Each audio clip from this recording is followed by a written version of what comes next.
With example 4, the particle is moving again. This time we're given its acceleration, and we can see it's a pretty messy function.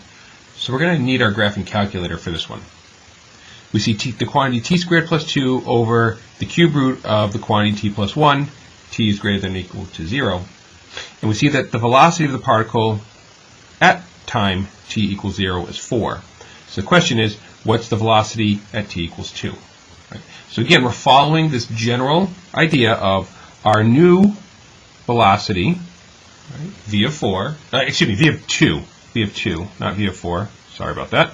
V of 2 equals the original velocity, all right, so our v at time 0, plus the integral from the time that we know about, 0, to the time that we're interested in, 2, of all the change of the velocity. And remember, acceleration is the derivative of velocity, so all of the acceleration during that time.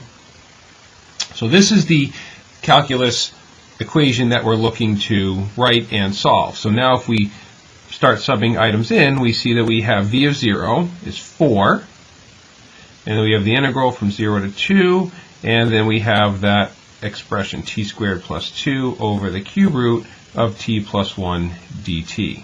Now this is a very difficult integral to work with, so what we're going to do is we're going to bring in the graphing calculator to help us out.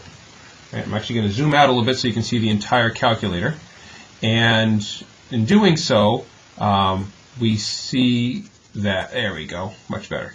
Alright, so let me get this on the screen there. Okay, so we want to figure out this integral. So we're going to go to the main screen. So we're going to, after you enter this into y1, and if you have the old operating system, you would just put in parentheses x squared plus 2, and then you would close the parentheses, and then divide that by, and then you would want to do the cube root of, in parentheses, x plus 1. And the cube root is located if you hit the math button and choose option number 4.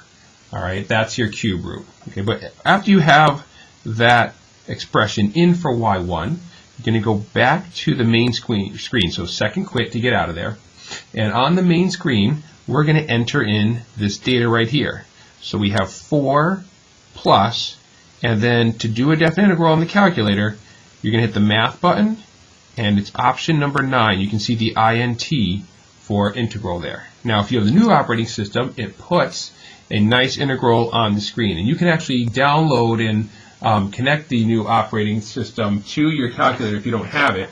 If one of your neighbors has the new operating system, you can use this cord right here that came with the calculator, and you can update your operating system from their calculator. There's a similar cord that has a USB on one side of that, so it looks like this on one end, but then the other side is an actual USB.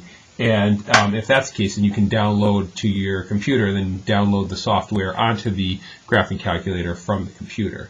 But if you have this new operating system, then you can just quickly, easily type in 0 for the low bound and push up to get to the upper bound, and then push to the right. And in the integrand, remember, we have this y1. So to get y1, again, on the new operating system, it's alpha and then the trace button.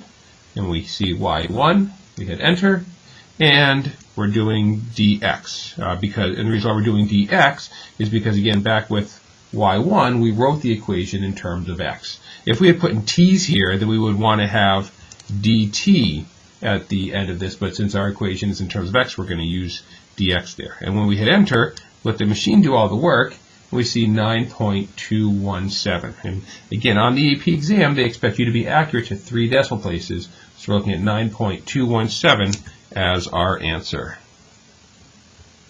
That will be the velocity of the particle at time t equals 2.